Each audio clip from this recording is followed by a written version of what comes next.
à tous et à tous et bienvenue à ce nouveau cours de l'Académie marocaine pratique des cardiopathies congénitales, la MP2C, qui sera dédié à la tétralogie de Fallot. Et j'ai le plaisir et l'honneur d'avoir avec moi pour débattre, pour discuter, pour modérer sur ce sujet mon ami le professeur Saïd Mouril. Le professeur Saïd Mouril est professeur et aussi chef service de chirurgie cardiovasculaire au CHU de Rabat. Merci beaucoup, professeur Mouril, d'être parmi nous. À toi la parole, cher ami.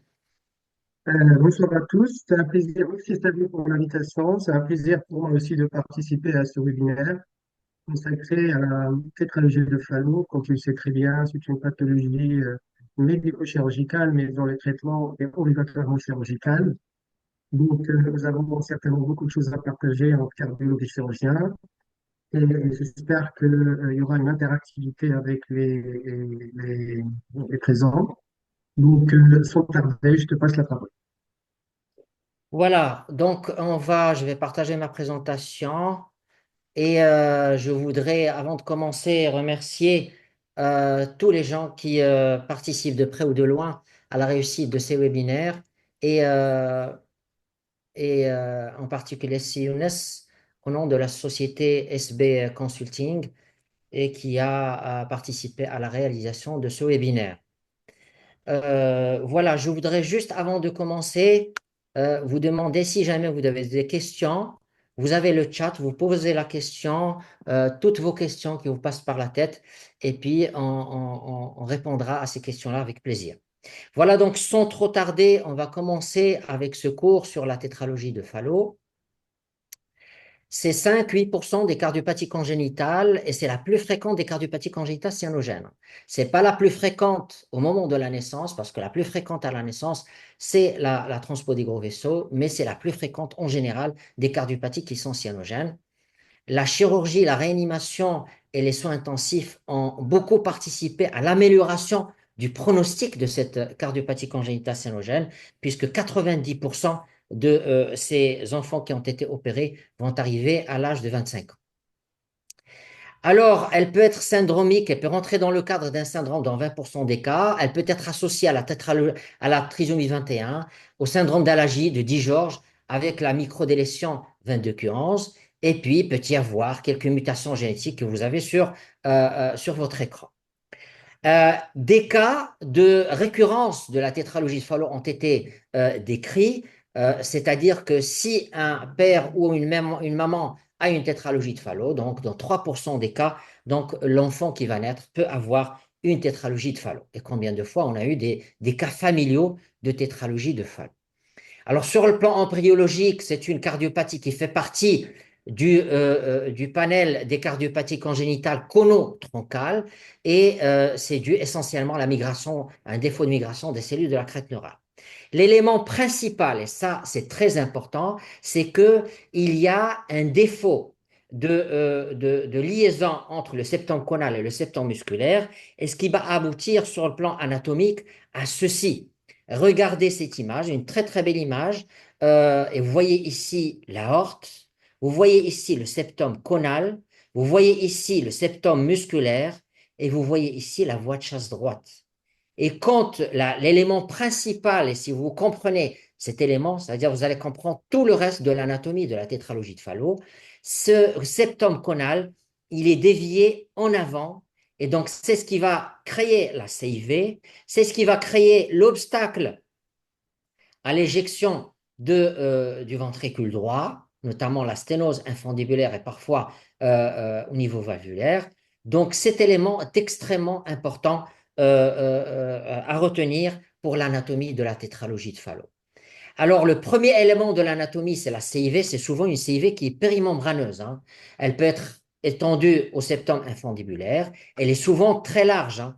Donc, retenez ce terme, elle est souvent large. C'est ce qui va éviter aux patients de faire de l'insuffisance cardiaque. Donc, tout va donc avec l'obstacle à l'éjection du ventricule droit. Donc, on aura cette CIV qui va être une soupape et elle va empêcher le passage à l'insuffisance cardiaque pour ces patients-là. Rarement, cette CIV est restrictive et nous avons un cas clinique. Donc, après le cours, on va passer à quelques cas cliniques. Et nous avons un cas clinique de CIV qui est restrictive et on va le voir rapidement. Pardon. La sténose pulmonaire, elle est le plus souvent infundibulaire. Elle intéresse parfois l'anneau, elle peut intéresser la valve pulmonaire, le tronc de l'artère pulmonaire, les deux artères pulmonaires, et donc on va parler de sténose pulmonaire périphérique. Et il faut savoir que la taille des artères pulmonaires est un élément pronostic. Plus la taille de l'artère pulmonaire est petite, et plus le pronostic de la tétralogie de Fallot est mauvais. Le chevauchement de l'aorte, pardon, le chevauchement de l'aorte, il est proportionnel à la sévérité du Fallot et ce chevauchement, c'est ce qu'on a dit tout à l'heure, donc ce septum conal qui est antéroposé et qui va participer à l'obstruction de la voie de chasse, donc il peut être externe et on peut avoir carrément un VDDI, c'est-à-dire les deux vaisseaux qui vont sortir du ventricule droit. Alors, la différence avec un vrai VDDI, c'est que dans le Fallot extrême, on a la continuité mitro-aortique qui reste préservée et ça, c'est important. Alors, l'aorte, il peut être dilaté dans le Fallot. Pourquoi? Parce qu'elle va recevoir les deux débits. Elle va recevoir un débit qui vient du ventricule gauche, mais elle va recevoir aussi un débit qui va venir du ventricule droit. On va le voir sur des images échographiques très parlantes. L'hypertrophie ventriculaire droite, vous allez me dire, c'est logique, il y a de la sténose pulmonaire, donc elle est réactionnelle à cette sténose, mais il y a des hypothèses actuellement qui parlent d'une hypothèse congénitale que c'est de façon concomitante avec la sténose pulmonaire et ce n'est pas secondaire à la sténose pulmonaire. Les lésions associées, elles sont très nombreuses, on ne va pas rentrer dans les détails, mais là où je voudrais insister, c'est essentiellement l'anomalie de naissance de l'hiver à partir de la coronaire droite et qui va venir croiser l'infundibulum pulmonaire et ça peut être une entrave à un acte chirurgical correcteur. Alors, quand est-ce qu'on va parler de tétralogie irrégulière, puisque le plus souvent, elle est régulière, c'est quand la CIV, on a des CIV qui sont musculaires multiples, quand il y a des anomalies coronaires et quand il y a une hypoplasie des artères pulmonaires, là, on va parler de Fallot irrégulier. Et ces terminologies, c'est pas seulement pour faire joli, mais parce que ça a un impact sur le traitement. Et là, on peut voir ça avec professeur Moury tout à l'heure. Et ça a un impact aussi pronostic. Le fait d'avoir un Fallot irrégulier, ça a un impact pronostic sur le suivi de ces patients. Alors, les impératifs, avant de commencer un petit peu à parler de la clinique et tout, c'est qu'il faut avoir c'est qu'il faut avoir un bon interrogatoire, pardon, excusez-moi, un bon examen clinique, rechercher des complications. La saturation en oxygène, c'est très, très important, la saturation en oxygène, essentiellement chez les nouveau-nés et aussi chez les enfants. Ça permet parfois de révéler le diagnostic, le CG, la radio, et bien sûr, si le patient est opéré, puisqu'on va parler aussi de patients qui sont opérés, il faut avoir le compte-rendu opératoire. C'est très important, le compte-rendu opératoire, pour voir quel geste a été fait, et c'est en fonction de ce compte-rendu qu'on va rechercher des lésions résiduelles. Alors, l'examen clinique, c'est la cyanose qui est réfractaire. Même si on lui donne de l'oxygène, il ne va pas s'améliorer. Le squatting, ce sont des enfants qui sont accroupis pour augmenter le retour veineux, pour forcer un petit peu cette barrière pulmonaire, pour essayer d'oxygéner au maximum leur sang. Et puis, parfois, lorsqu'il y a des spasmes infundibulaires, on peut avoir des malaises hypoxémiques qui peuvent durer très longtemps. On peut avoir même des AVC et des séquelles neurologiques. Donc, un malaise hypoxémique dans une tétralogie de Fallot, c'est un événement qui n'est pas banal. C'est un événement qui va nous pousser à opérer cet enfant le plus rapidement possible pour éviter les complications, bien entendu. Alors, il faut savoir que les tétralogies de Fallot ont un développement staturopondéral qui est excellent, donc ils n'ont pas de retard staturopondéral. La radio va montrer un aspect en sabot avec cette coudure, comme ça, au niveau de l'arc moyen du côté gauche, et qui témoigne tout simplement des artères pulmonaires qui sont de petite taille, et il y a de l'hypovascularisation en périphérie. Le CG, il va montrer un axe qui est hyper droit. Il va montrer aussi de l'hypertrophie ventriculaire droite. Je vous apprends absolument rien du tout. Alors, l'échographie, c'est l'examen clé. il permet un diagnostic depuis la période prénatale jusqu'aux complications lointaines. L'échographie, c'est l'examen clé. Et là, quand on se met en grand axe comme ça, on va voir la CIV qui est là, c'est une CIV périmembraneuse.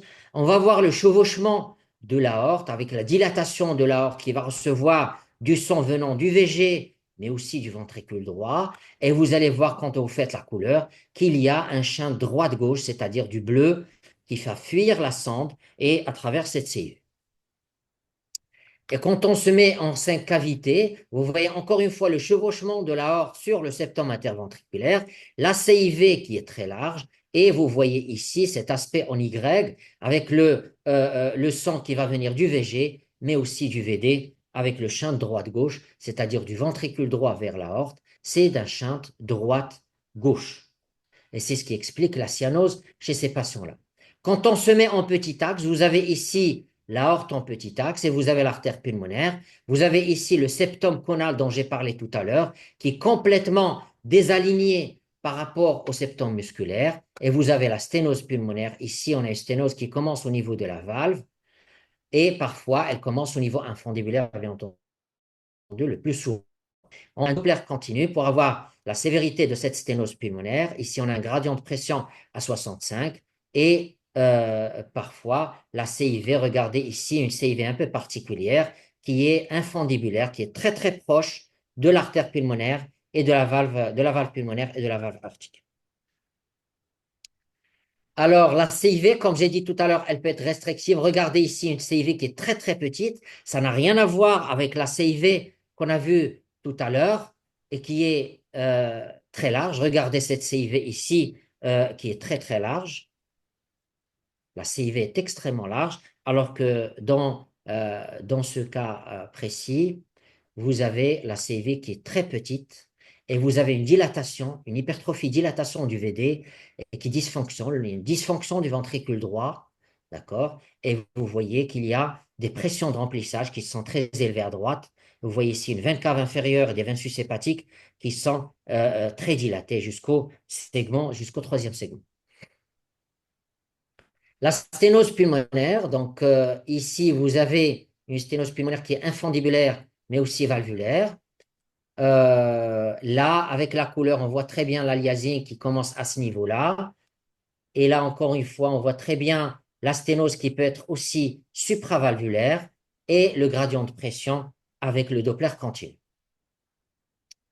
On peut mesurer les différentes portions de la voie de chasse droite, notamment la mesure ici de la valve pulmonaire. On peut mesurer les artères pulmonaires. Ici, vous avez l'artère pulmonaire du côté droit, l'artère pulmonaire du côté gauche. On peut se mettre en suprasternal pour voir l'artère pulmonaire droite et la mesurer convenablement. Toujours par voie suprasternale, on peut voir l'artère pulmonaire gauche et la mesurer encore une fois. Donc, tous ces éléments-là, c'est l'échographie qui va nous les dire, essentiellement sur le plan structurel, anatomique, mais aussi sur le plan fonctionnel. On peut avoir des hypoplasies des artères pulmonaires, ici des hypoplasies du tronc de l'artère pulmonaire, de l'anneau pulmonaire, et ça c'est très important à décrire parce que le chirurgien, il faut lui présenter un bon compte-rendu d'échographie pour qu'il puisse savoir est-ce qu'il va fondre l'anneau pulmonaire, est-ce qu'il va aller par voie atriale, par voie pulmonaire, est-ce qu'il va aller par voie infundibulaire, tout ceci c'est important. Et si vous voyez par exemple une hypoplasie de l'artère pulmonaire droite, très importante hypoplasie. Et puis, on peut avoir des cas carrément de subatrésie de la valve pulmonaire, comme ici, vous le voyez, une valve qui s'ouvre à peine. Et quand on met la couleur, regardez, à peine il y a un minuscule flux à travers cette valve qui est subatrétique. Et ça, c'est un élément pronostique, bien entendu. Vous voyez ici, je suis en sous-costal. D'accord, vous avez une hypoplasie du tronc de l'artère pulmonaire qui est là, l'artère pulmonaire droite, l'artère pulmonaire gauche, et vous avez une subatrésie de la valve pulmonaire qu'on voit à peine. Alors, les phallos vieillis, donc, quand vous voyez ici, il y a de l'hypertrophie très, très importante, de la dysfonction du ventricule droit, encore une fois. Les phallos vieillis peuvent être à haut risque opératoire, et ça, on va le voir tout à l'heure avec notre ami Simoril. Et là, cette patiente, par exemple, elle s'est présentée avec une insuffisance cardiaque, avec l'épanchement péricardique. et on va la voir dans un cas clinique. Autre forme de la tétralogie de Fallot, c'est l'agénésie, la tétralogie de Fallot avec agénésie des valves pulmonaires. Et vous voyez ici le ventricule droit qui est dilaté. Vous voyez ici la valve qui ressemble à rien du tout. Ce n'est pas une valve, une vraie valve pulmonaire. Et vous avez ici une dilatation des troncs de l'artère pulmonaire. Et vous voyez ici un shunt qui est plutôt gauche-droit. On a en même temps ici, vous voyez que la valve elle ne ressemble pas à une vraie valve. Et vous avez ici de l'aliasing dans le sens antérograde, mais vous avez aussi de l'aliasing dans le sens rétrograde. Il y a de la sténose pulmonaire, mais il y a aussi de la fuite pulmonaire. Et la différence avec un vrai falot, c'est cette dilatation très importante du tronc de l'artère pulmonaire droite et de l'artère pulmonaire gauche. Alors, il faut rechercher systématiquement des anomalies de naissance coronaire. Comme j'ai dit tout à l'heure, l'anomalie la plus fréquente, c'est lorsque cette IVA naît de la coronaire droite, elle va traverser l'infundibulum, et ça peut poser des problèmes pour les chirurgiens, parce que si il fait une infundibulotomie, on risque de couper cette IVA, on se retrouve avec un infarctus du myocarde post-opératoire. Alors, on peut parfois céder du scanner, c'est rare, c'est pas très fréquent, c'est pour deux raisons qu'il faut retenir. C'est essentiellement pour les coronaires, si on veut voir les coronaires, et pour l'anatomie des artères pulmonaires. Est-ce qu'elles sont petites, est-ce qu'elles sont grosses, est-ce qu'il y en a les deux, est-ce qu'il y en a une seule? Donc, c'est ça, et les collatérales. On peut, regarder par exemple ici le scanner, il va aider à voir cette sténose à l'origine de l'artère pulmonaire gauche, ici. Regardez cette hypoplasie très très sévère des artères pulmonaires. C'est des mouettes. Et ici, un cas que j'avais suivi il y a très longtemps d'une artère pulmonaire gauche qui naît directement de l'aorte. Ça, le scanner aussi, il peut être performant dans ce genre de situation. L'apport de l'IRM, il est intéressant. C'est surtout quand on n'arrive pas à voir correctement et surtout pour voir les collatérales. Ça peut être intéressant. Le cathétérisme, c'est rare, on le demande à titre diagnostique, mais c'est surtout quand on a un doute sur les coronaires, si on a un doute sur les artères pulmonaires, quand il y a des collatérales pour visualiser les collatérales. Donc, c'est très important. Mais c'est surtout le cathétérisme va être demandé à titre interventionnel pour éventuellement fermer des collatérales, pour ouvrir des sténoses périphériques au niveau des artères pulmonaires. C'est essentiellement dans cette situation. Alors, l'évolution naturelle, vous la connaissez très, très bien. Ce sont des patients qui peuvent faire des malaises hypoxémiques, de la polyglobulie, avec un risque d'abcès de cerveau, vu le shunt droite-gauche, d'accident vasculaire cérébral, d'endocardite et d'anémie hypochrome. Alors, le traitement des malaises hypoxémiques, c'est surtout quand vous voyez, ça nous arrive, mais ça, on le voit de moins en moins, des patients qui font devant nous des malaises hypoxémiques à répétition. Là, il faut les mettre en position de squatting. Si c'est des petits enfants, on va accroupir les genoux, on va essayer de rapprocher le genou jusqu'au niveau du cou, du thorax, pour essayer d'augmenter le retour des veines au niveau des veines systémiques et pour essayer de forcer le sang à passer à travers la valve pulmonaire pour qu'il soit oxygéné. L'enfant va se sentir un petit peu mieux, mais parfois, ce n'est pas suffisant. On a besoin de propranolol par voie IV, de morphine, de kétamine et de correction de l'anémie. Le traitement chirurgical, ça, on va le voir durant les cas cliniques avec notre ami Saïd Moril. Alors, l'objectif, c'est de fermer la CIV et d'éliminer l'obstacle injection du ventricule droit. Lorsqu'il s'agit d'une forme stale, c'est vers 1 an. Lorsqu'il s'agit de formes irrégulières ou bien un enfant qui désature bien comme il faut, à ce moment-là, on peut être amené à opérer ces enfants très tôt. Ça peut être en 2 temps. On met un blaloc, on ouvre la voie pulmonaire et puis par la suite, on ferme la CIV et on corrige la voie de chasse droite. Ça peut être aussi en un seul temps lorsque cela est possible, lorsque l'anatomie le permet. Et ça, c'est important. Alors, la résection de la sténose infundibulaire par une infundibulotomie.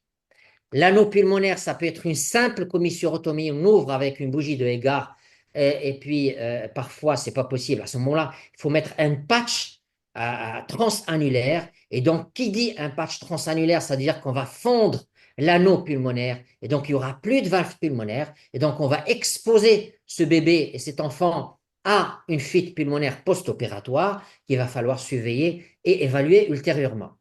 Alors, si maintenant l'anneau il est large, on peut faire un double à bord par voie transatriale et parfois transpulmonaire. Et ceci permet d'éviter la ventriculotomie parce que quand on ouvre le ventricule, on expose le patient à de la fibrose, à de la cicatrice et donc aux troubles du rythme et à la mort subite. La sténose de bifurcation, on va essayer de prolonger le patch dans la mesure du possible, le plus loin possible. Les formes irrégulières, c'est-à-dire avec atteinte coronaire, CIV multiple, etc., le plus souvent, on va opérer ces patients-là en 2 temps. C'est-à-dire, on va faire un BT shunt et puis par la suite une cure complète. Et lorsque l'IVA, elle naît de la coronaire droite et passe au travers de la voie de chasse, à ce moment-là, il vaut mieux faire une palliation première, d'accord? Et puis par la suite, on peut mettre un tube VDAP. Quand il y a une absence de valve pulmonaire, donc là, c'est souvent une intervention de Rastelli, c'est-à-dire qu'on va essayer de faire une homographe, un tube VDAP, on ferme la CIV. Parfois, ça peut se faire en 2 temps. On peut cercler l'artère pulmonaire, elle est très grosse, d'accord? Et on peut associer un BT shunt. Et puis par la suite, on fera la cure complète quelques années plus tard. Alors, le post-op, le plus souvent, il est bon, la mortalité 2%. Les facteurs de risque, c'est essentiellement lorsqu'on opère les enfants à un âge très, très jeune, moins de 3 ans, avec un petit poids. Et aussi, c'est les sujets adultes. Aussi, ça peut être un facteur de risque. Les formes irrégulières, une mortalité avec le Blaloc qui peut aller jusqu'à 10%. Donc, parfois, on sous-estime le Blaloc, mais il faut savoir que c'est une intervention qui peut être lourde de conséquences avec un risque de mortalité de 10% et la mortalité de la cure complète de 6%. Alors, ce qu'il faut savoir, c'est que c'est une pathologie qui maintenant, les patients survivent correctement, ils peuvent survivre longtemps, et vous voyez qu'à 40 ans, 80% des personnes peuvent survivre, ce qui est extraordinaire. Les complications, il faut rechercher les lésions résiduelles, c'est-à-dire une sténose pulmonaire résiduelle, une insuffisance pulmonaire résiduelle, ou bien une CIE résiduelle. On peut avoir des BAV, on peut avoir des dilatations du ventricule droit, de dysfonction du ventricule droit, de l'arythmie. On peut avoir aussi de la mort subite. C'est tout à fait possible avec le fallo opéré. Alors, l'échographie, elle a une place très importante dans l'évaluation des patients qui sont opérés, à la recherche, pardon, ça va tout seul, à la recherche de CIV résiduel, de sténose, de la fonction VG, fonction VD, de l'insuffisance pulmonaire, l'insuffisance tricuspidienne. On évalue l'aorte qui est dilatée parce qu'on peut avoir avec le temps des fuites aortiques sur cette aorte qui est dilatée. Donc, ce sont des choses qu'on peut voir à l'échographie. On peut s'aider aussi du strain avec le strain de la paroi libre du ventricule droit. C'est très important. Lorsque la fuite pulmonaire est très importante, on peut avoir un flux entérograde, mais en diastole, flux entérograde, diastole. La diastole, elle va de là jusqu'à là. Ça, c'est la systole. Ça, c'est le flux entérograde normal à travers la valve pulmonaire. Lorsqu'on a une fuite majeure, on peut avoir ceci. On peut avoir un flux qui est entérograde, comme celui-là, mais qui est en diastole, qui ne doit pas exister normalement. Alors, l'écho post-opératoire, voici une échographie qui est d'un patient opéré. On voit très bien ici le patch. Je montre ces images pour les gens qui n'ont pas l'habitude de voir ce genre de patient, d'accord? Pour démystifier un petit peu, pour voir que c'est tout à fait faisable. Regardez ici, on voit le patch, on évalue la fonction VG, la fonction VD, on regarde s'il y a un shunt résiduel. Regardez ici, par exemple, le chirurgien a fendu l'anneau, il n'y a plus d'anneau, il n'y a plus de valve pulmonaire. Et vous imaginez que quand on met la couleur, regardez ici, il y a une fuite pulmonaire qui est libre, qui est très importante. Alors, après la cure de Fallot, regardez, donc la même chose. En petit axe, on voit le patch ici. On peut évaluer la fonction VD, la fraction de raccourcissement du ventricule droit, la surface de raccourcissement. Ici, on peut étudier le TAPS. On peut étudier le TAPS ici, pardon, l'onde S' au DTI. Les CIV résiduels, donc qui peuvent être larges, auquel cas il va falloir reprendre les patients. Et le plus souvent, les CIV sont de petite taille, ne sont pas hémodynamiquement significatives. Et on peut, lorsqu'il n'y a pas d'hypertension pulmonaire, lorsqu'il n'y a pas de shunt important, lorsqu'il n'y a pas d'hyperdébit pulmonaire, on peut fermer les yeux et les surveiller avec le temps. Les sténoses pulmonaires post-opératoires, c'est rare, mais on peut les voir. Regardez ici une sténose au niveau valvulaire. Et ici, vous voyez une sténose résiduelle supravalvulaire. La valve, elle est de ce côté-là. Et là, vous voyez une sténose avec un gradient de pression qu'on peut évaluer. La fuite pulmonaire, c'est la plus importante qu'il va falloir évaluer. Là, il n'y a plus de valve. Là, vous avez un flux qui est libre en diastole. Et vous voyez, quand on met le Doppler continu, vous avez un PHT qui est court de l'IP, PHT qui est très très court parce qu'il y a une égalisation de pression qui est rapide entre l'artère pulmonaire et le ventricule droit en diastole. Et cette IP, elle est souvent l'apanage des patchs qui sont transannulaires. Lorsqu'il y a des sténoses périphériques, donc ça favorise l'IP importante et elle est souvent très bien tolérée. Et son importance, elle dépend de la surface de l'orifice régurgitant, de la compliance du VD et de la durée de diastole. Plus la durée de diastole est importante et plus cette IP est importante et plus il y aura de la dilatation du VD et plus il y aura de la dysfonction du VD, de la dilatation de la tricuspide et de l'insuffisance tricuspidienne qui va auto-entretenir cette dilatation du VD et ces dysfonctions du ventricule droit. Donc, c'est un enchaînement qu'il va falloir essayer de rompre et qu'il va falloir essayer de diagnostiquer à temps pour éviter la dysfonction du ventricule droit et essayer d'éviter les situations irrécupérables. C'est ça le plus important dans cette insuffisance pulmonaire. La sévérité, elle est évaluée à l'écho, c'est un flux laminaire de faible vitesse, avec un PHT qui est court, avec une couleur qui va arriver, un flux diastolique qui va arriver depuis les artères pulmonaires, d'accord? Et voilà, un index, on ne va pas rentrer dans les détails. Et l'IRM, elle a une place qui est prépondérante dans l'évaluation des patients qui ont été opérés. Ça a un intérêt anatomique, fonctionnel, l'évaluation du VD, des volumes, de la fibrose myocardique. L'IRM est extrêmement importante. Et même si on veut placer un défibrillateur automatique, c'est important de faire une IRM. Ça peut aider au diagnostic. Alors, le remplacement valvulaire de la valve pulmonaire par voie percutanée, il a des indications. C'est des patients qui ont une défaillance de mot greffe, une défaillance de conduit prothétique, une IT évolutive majeure, une dysfonction du VD, une IP, pardon, un timing. Donc, lorsque le volume télédiastolique indexé est inférieur, il ne faut pas attendre que ça soit trop important. Donc, il faut que ça soit inférieur à 80 millilitres par mètre carré et le volume télédiastolique indexé inférieur à 160. Lorsque ça dépasse ces chiffres, donc on est dans l'irrécupérable. On est dans des situations où on ne va pas gagner, on risque d'aggraver le patient avec notre valvulation percutanée. L'IRM peut être intéressante aussi en post-opératoire. Regardez cette voie de chasse droite qui est anévrismale et qu'on peut voir facilement avec l'IRM. Vous voyez ici les artères pulmonaires qui sont de petite taille qu'on peut voir aussi. Vous avez ici de la fibrose au niveau autour du patch transannulaire. Tout ça, c'est important parce que ça permet de faire une bonne évaluation des patients et de dire celui-là, il est candidat à une valvulation percutanée, celui-là, il n'est pas candidat, celui-là, il est candidat à un défibrillateur, celui-là, non, c'est important. Et je termine ma présentation avec les situations de grossesse. Alors, il faut savoir que la plupart des temps, il n'y a pas de contre-indication à la grossesse lorsque la cardiopathie a été bien réparée. Je veux dire, lorsque hémodynamiquement, la parturiente, il n'y a pas de dysfonction VG, pas de dysfonction VD, pas de dilatation importante de l'aorte, pas de lésions résiduelles significatives, donc elle peut tomber enceinte. Maintenant, si la pression du VD est élevée, s'il y a de dysfonction du VD, s'il y a de l'insuffisance aortique importante, s'il y a d'hypertension pulmonaire, bien sûr, c'est des situations où il faut faire très très attention avec la grossesse.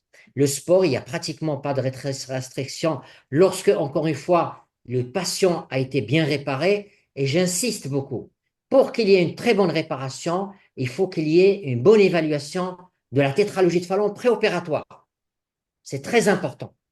Et il faut discuter le geste chirurgical qui va être fait.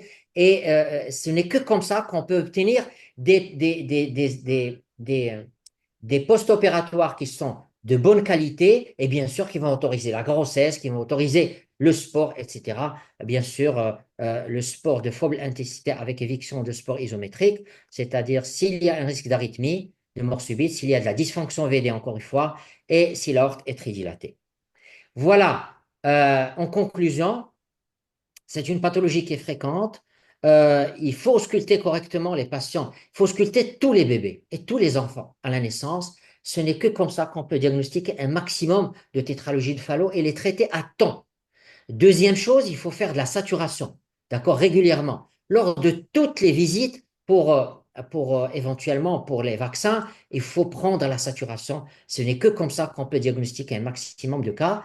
L'échographie, c'est l'examen clé. La chirurgie a été nettement améliorée, de même que l'anesthésie. Et nos patients actuellement, et je pense que tu vas être d'accord avec moi, si Saïd, c'est que nos patients, ils sont mieux opérés, ils sont mieux pris en charge en réanimation, aux soins intensifs, et ils ont un meilleur suivi post-opératoire. Ils ont un meilleur follow-up en post-opératoire. Et là, on l'a vu, hein, donc une survie à 80% à 40 ans, ce qui n'est pas du tout négligeable, ce qui est excellent pour des pathologies qui sont considérées comme complexes, hein. La tétralogie de Fallot, ce n'est pas une pathologie simple, c'est une cardiopathie congénitale qui est complexe, mais actuellement qu'on peut gérer de mieux en mieux. Voilà, je vous remercie. Bravo, Euh, Saïd. à toi la parole, si Saïd. Bravo, Saïd. C'était excellent. Vraiment, vraiment une présentation didactique claire depuis l'embryologie jusqu'au suivi post-opératoire. C'est extraordinaire. Bravo. Et un beau message à la fin à retenir. Donc, comme tu as dit, c'est effectivement une pathologie dont la prise en charge est actuellement très, très bien codifiée. Je ne sais pas si tu m'entends très bien, Saïd. Oui, on t'entend très bien. Très bien. Alors, la prise en charge est très, très bien codifiée, aussi bien en timing que technique chirurgicale. Quand il s'agit de formes bien sûr régulières, bien sûr les formes irrégulières, c'est des situations un peu délicates. Et comme tu l'as très bien précisé, le phallo, c'est une sorte d'éventail de malformations depuis des formes simples, totalement roses, jusqu'aux formes extrêmes vaginisées, des abscesses. Tout dépend en fait de degré de déplacement, comme tu l'as bien expliqué, de conus, déplacement antéro-droit. Si c'est un peu léger, ça va donner une forme de fruit. Ça peut être quasiment apparenté à une sciure, à une petite sténosette infundibulaire entre le bébé et les roses. Et quand le déplacement est extrême, d'ailleurs les anglo-saxons, ils n'appellent pas atrésie, ils l'appellent phallo avec atrésie pulmonaire. Ça veut dire qu'il y a un phallo avec un déplacement extrême du conus. Voilà. Moi, j'ai juste un peu pour provoquer la discussion. Je vois une question qui est tombée. Critères, écho, on va voir tout à l'heure. Alors, on va juste un peu pour provoquer le débat. Le CIV, quand on lit un peu les livres, on trouve des dominations parfois CIV périmembraneuse, parfois CIV tonoventriculaire, parfois CIV de Outlet, parfois CIV mal-alignement. C'est juste une précision pour les jeunes et moins jeunes. Donc, Alors, pour le taille, effectivement, il est là. Nous, au bloc opératoire, on a une astuce pour un peu conseiller le patch pour le mettre en place. Pratiquement, c'est la taille de l'aorte, en fait. Parce qu'il lui, il a tendance à prendre la taille de l'aorte ascendante, le diamètre de l'aorte ascendante, parce que c'est question de flux. Quasi, la grande majorité du flux sanguin, il passe à travers la CIV, il se jette dans l'aorte. Et comme tu le sais, la fonction fait l'organe, ils finissent par avoir des tailles un peu à peu près, taille de CIV et des diamètres de l'aorte. Pour les formes irrégulières, effectivement, c'est une situation délicate.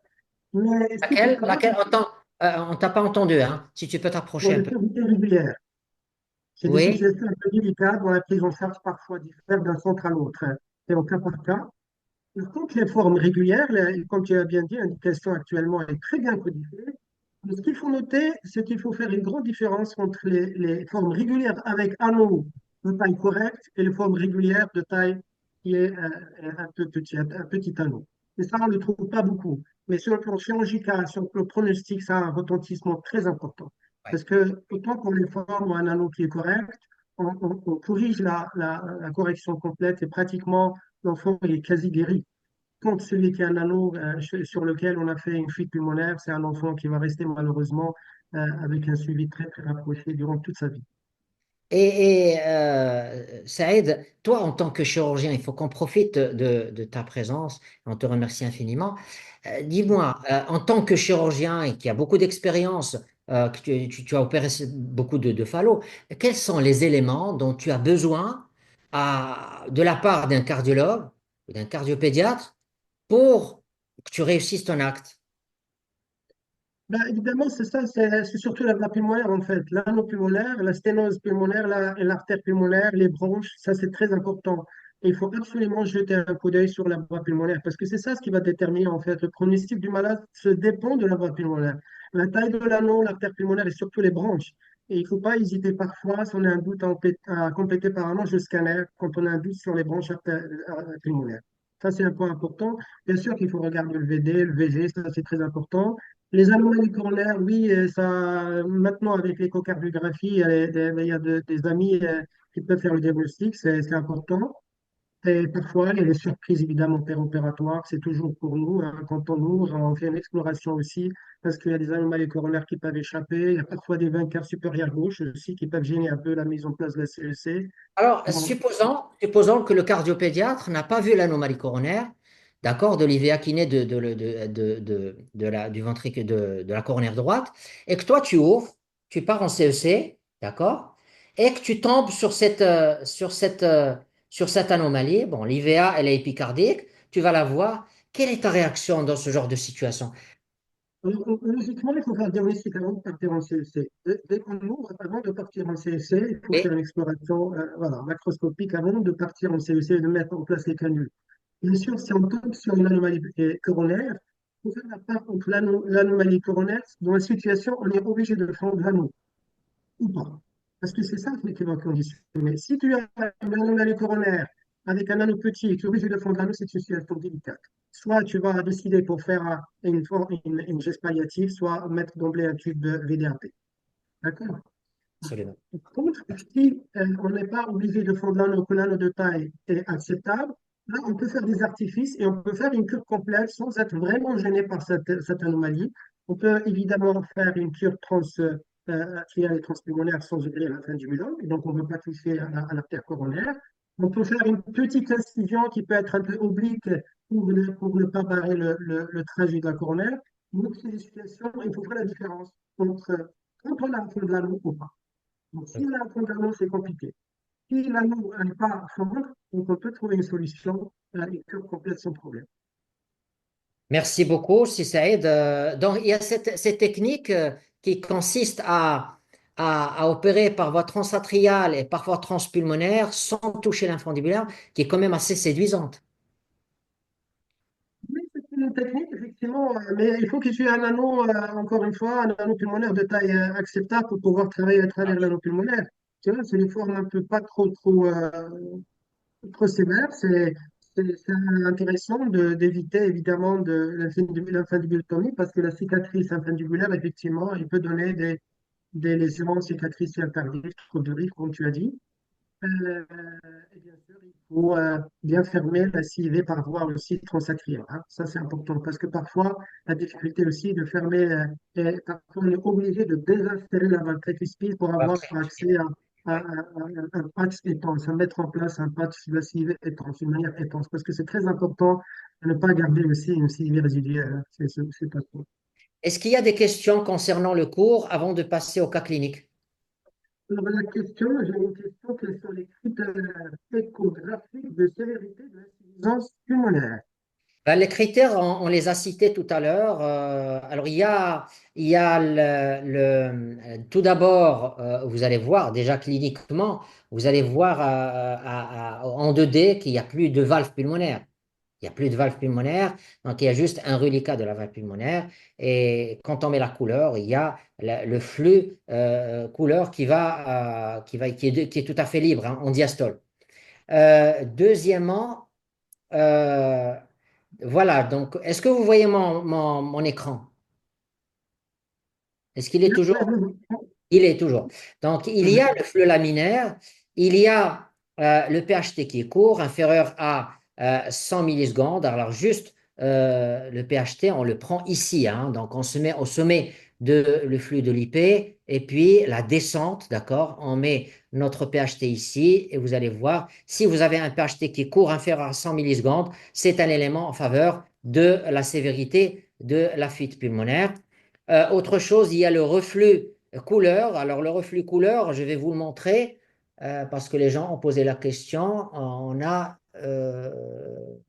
un flux couleur à l'écho, on l'a montré tout à l'heure.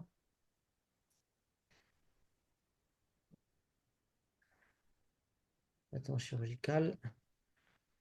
Où est-ce que. Alors, c'est ici. Alors, ici, on est devant. Vous voyez très bien la fuite. Bon, elle est laminaire, elle est libre.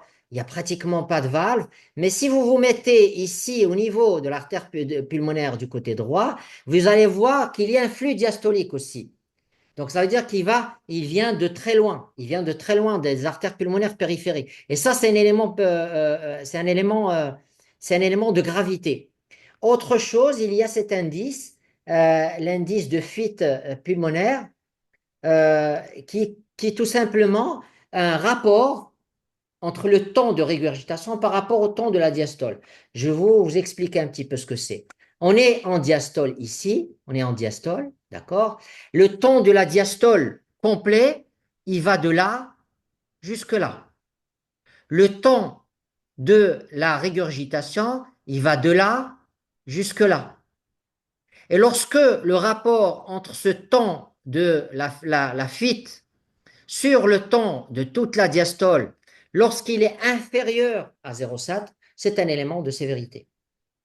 Ça veut dire que plus le pHT il est court, ça rejoint le pHT en fin de compte, hein, plus le pHT il est court, et plus le temps de la fuite il est court, et plus ce rapport il est court.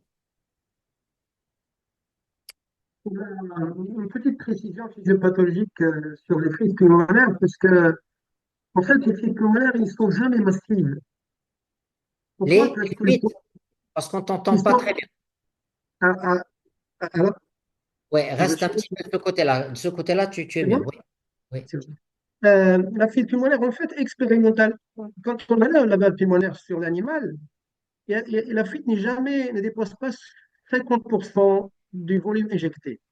Parce que le poumon, c'est à basse résistance et il y a quasiment une sorte d'éponge. Et le poumon est tout proche du VD. C'est pas comme la circulation systémique. Donc l'organe, rapidement, le sang il est absorbé comme une éponge, à condition que les résistances soient basses. Et donc, la fuite initialement n'est pas très très importante. C'est question des résistances qui sont basses et le poumon qui est tout près de la bouche de VD. Et Donc, c'est pour donc, c'est ça que pourquoi les c'est fuites pulmonaires sont le plus souvent très bien tolérées dans le temps. très bien toléré. Donc, voilà, le VD va s'adapter. C'est avec le temps qui va prendre le coup. Et en plus, le VD, il s'adapte au volume. Donc, c'est pourquoi d'ailleurs, c'est une histoire qui traîne 20 ans, 15 ans, jusqu'à 30 ans après, hein. D'ailleurs, Et les c'est une fuites pulmonaires. histoire, et tu es d'accord avec moi, c'est une histoire qu'il ne faut pas perdre de vue. Oui, exactement, parce que si tu attends les symptômes, c'est trop tard. C'est ça le problème. C'est qu'actuellement, si tu attends, parce que si tu veux, c'est pas comme la tricuspide. C'est la fuite pulmonaire, ça se passe entre le VD et le poumon. La tricuspide, par exemple, c'est sur les viscères, donc on a des œdèmes, on a des symptômes, etc. Alors que l'autre, c'est dans une chambre fermée entre le VD et la paix, et souvent, c'est une catastrophe il y a pas de bruit, il va altérer le VD, ça va être trop tard. C'est pourquoi on se base sur les volumes de VD maintenant. À partir d'un QTF, faut pas attendre d'expression clinique.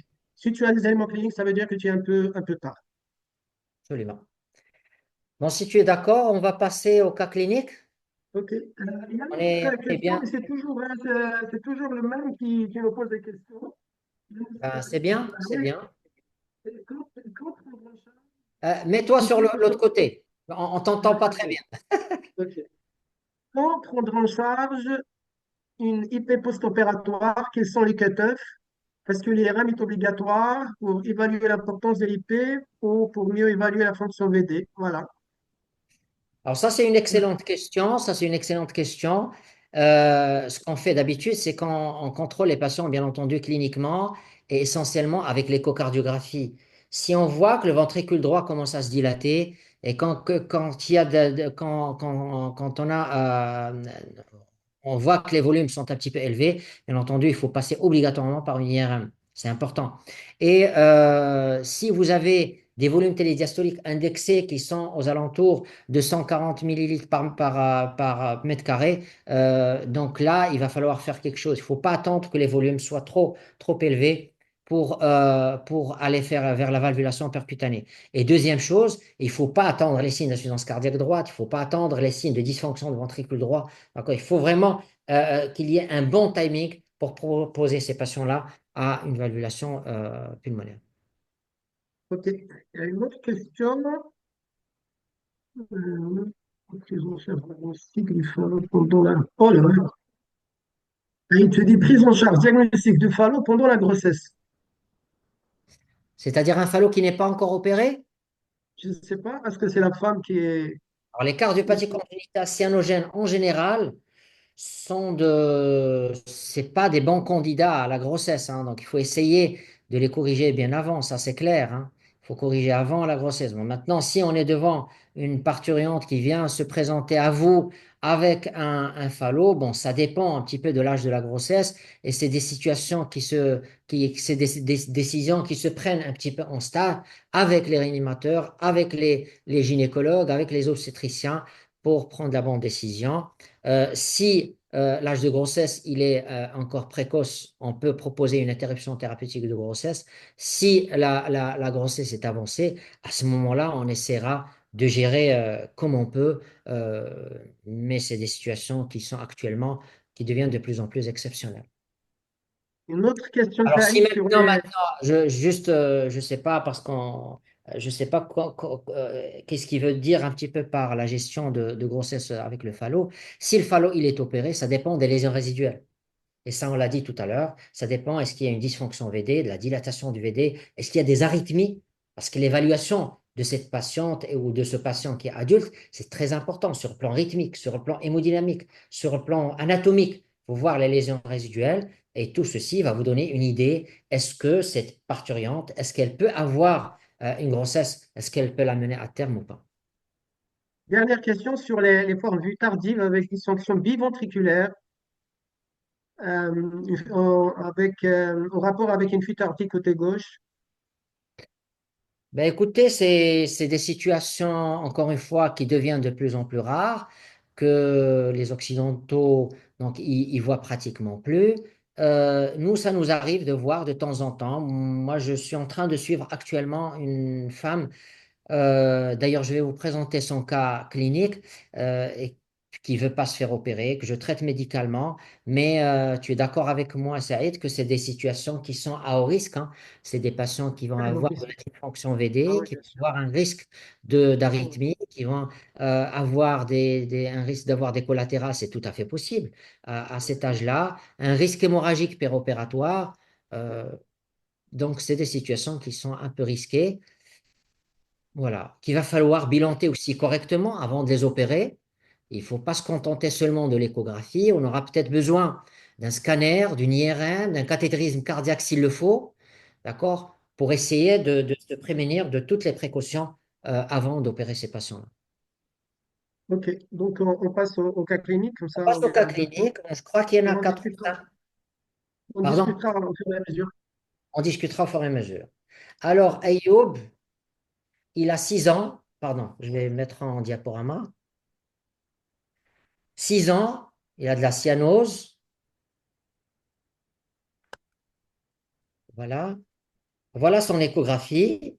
C'est l'échographie que je vous ai montré tout à l'heure, hein. Donc, un cas que j'avais reçu de la part d'un confrère. Et vous voyez très bien que la CIV, elle est très difficile à voir. Elle est de toute petite taille. Ça n'a rien à voir avec les CIV du phallo. Avec une dilatation du ventricule droit, une dysfonction du ventricule droit. Là, j'essaie de voir est-ce qu'il y a des CIV, parce que j'avais un petit doute. Est-ce qu'il y a des CIV musculaires apicales? Il n'y en a pas. Une dilatation du ventricule droit de l'oreillette droite. Pardon. Une dysfonction du ventricule droit manifeste.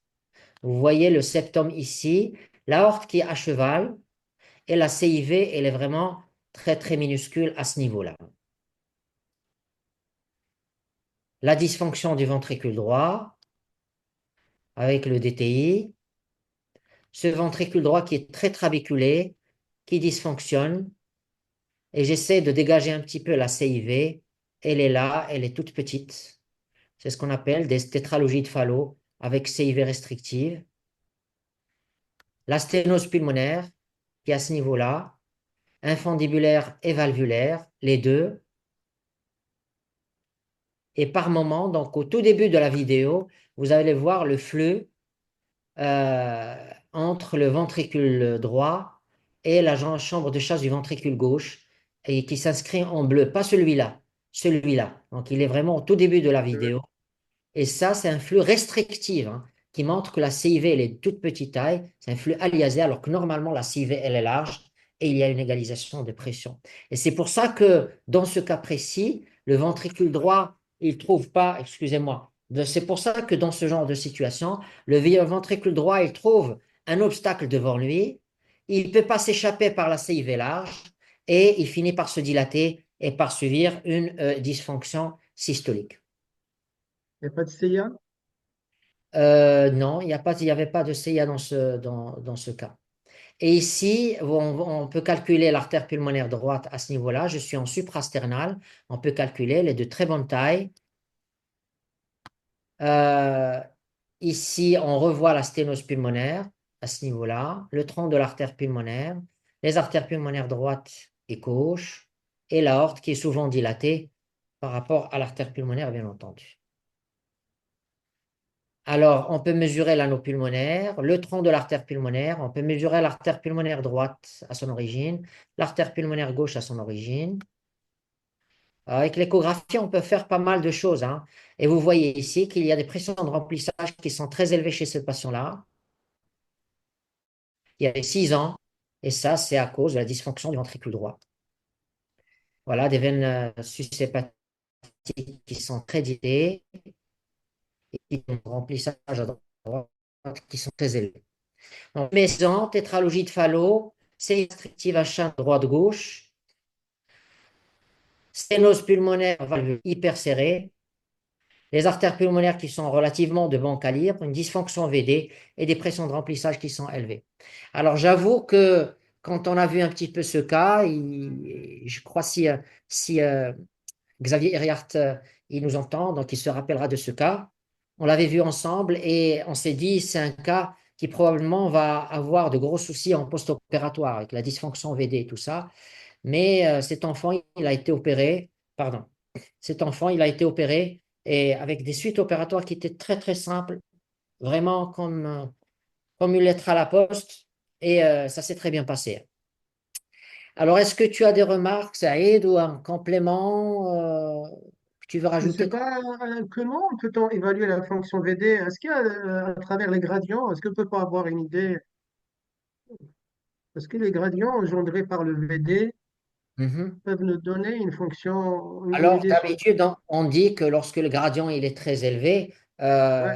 euh, c'est-à-dire que le VD, il est bon, mais ce n'est pas le cas. Très probablement, si cet enfant il avait un bon VD, on aurait peut-être un gradient de pression encore plus élevé, certainement. Ah, c'est bien. Il y a aussi le jeune qui est le fait qu'il a 6 ans, hein. Parce que si c'était un peu plus âgé, peut-être il y aurait beaucoup de plus de fibrose Oui, oui, oui. sur Donc, le... heureusement, il a atterri. Il était en insuffisance cardiaque droite. Il a atterri. Et donc, on n'avait Et pas beaucoup c'est de choix. peut-être On ne pouvait pas. Hein? sa première poussée de dysfonction droite, probablement. Parce que les éléments, en Très fait, probablement. décision, Hein, hein, pardon?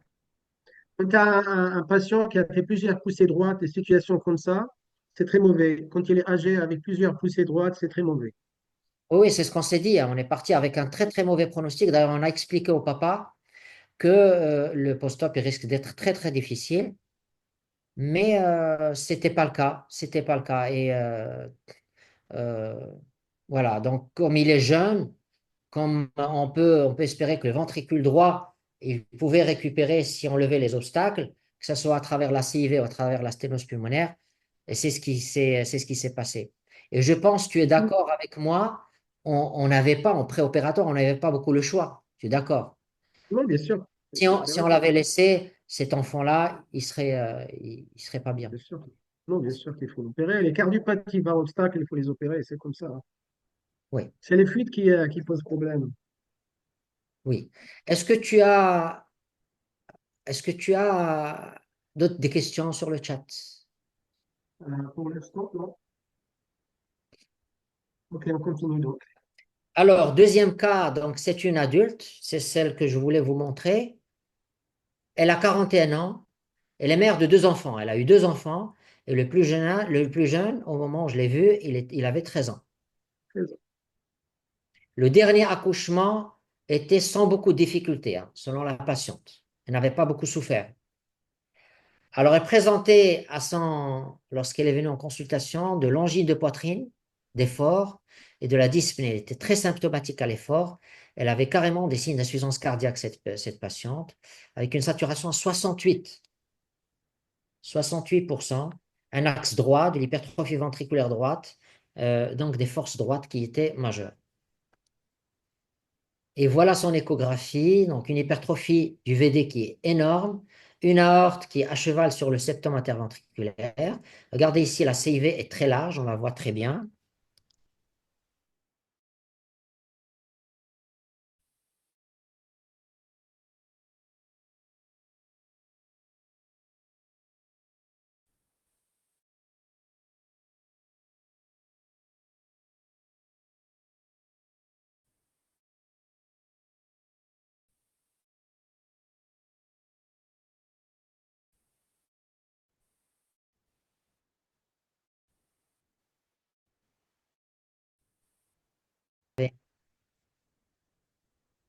Donc, cette patiente, elle avait une fuite aortique qui n'était pas très importante.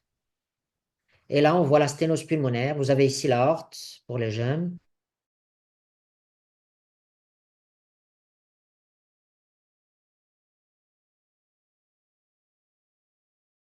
On mesure l'anneau pulmonaire qui est relativement correct, le tronc de l'artère pulmonaire qui fait 16 mm, le gradient de pression sur la sténose pulmonaire, là c'est l'aorte, la voie pulmonaire, et vous avez un gradient de pression à 103 mm de mercure. On mesure l'artère pulmonaire droite, on se rabat toujours au Z-score, hein, c'est toujours important, hein, au score de déviation standard. La fuite tricuspidienne, il faut toujours faire attention à la fuite tricuspidienne. Ici, elle n'est pas très importante, la fuite tricuspidienne. Et vous voyez qu'il y a déjà une dilatation, une dysfonction de VD et une hypertrophie du ventricule droit. Bon, la fuite tricuspidienne, ici, bon, il avait une SOR qui... Non, ici, on n'a pas il n'a pas le SOR, mais je crois que ça, c'est le rayon. Et là, la surface de l'orifice régurgitant qui était à 0,4 quand même, donc un bon grade 2 de la fuite tricuspidienne. Et le gradient à travers la fuite tricuspidienne montre des pressions systoliques du VD qui sont à 112 plus 15, ça lui fait 130 mm de mercure dans le ventricule droit. Donc, pour les jeunes qui nous écoutent, le flux que vous avez ici à partir de l'IT, c'est pas, il ne va pas vous donner une idée sur les pressions pulmonaires, hein, parce qu'il y a une sténose pulmonaire en aval. Donc, il va vous donner une idée sur la pression en systole qui règne dans le VD et pas dans l'artère pulmonaire. L'anneau tricuspide, donc ça, c'est des évaluations qu'on fait systématiquement quand on a une fuite tricuspidienne. Ici, elle est quand même modérée, et quand même modérée, un bon grade 2, l'oreille droite qui est dilatée. La fonction VD, il y a une dysfonction du VD, il y a des pressions de remplissage qui sont élevées. Bref, une adulte de 41 ans, avec une tétralogie de Fallot, une CIV de 7 mm, un champ de droite-gauche, sténose pulmonaire, pardon, sténose pulmonaire valvulaire et sous-valvulaire, très serré, un anneau, donc les artères pulmonaires qui sont correctes, une dysfonction VD, une IT qui n'est pas négligeable, un grade 2, et des pressions de remplissage qui sont élevées. Une veine cave inférieure qui est dilatée, qui est peu compliante. Alors, que faire? On est devant une adulte, la question qu'on peut se poser, hein, donc, parce que Il ne suffit pas de faire l'écho et envoyer au chirurgien. Il faut nous-mêmes qu'on se fasse une autocritique et qu'on fasse une discussion. Alors, les artères pulmonaires sont correctes. Les coronaires, on arrive à les voir. Donc, est-ce qu'il y a besoin de faire un angioscanner ou bien un coroscanner?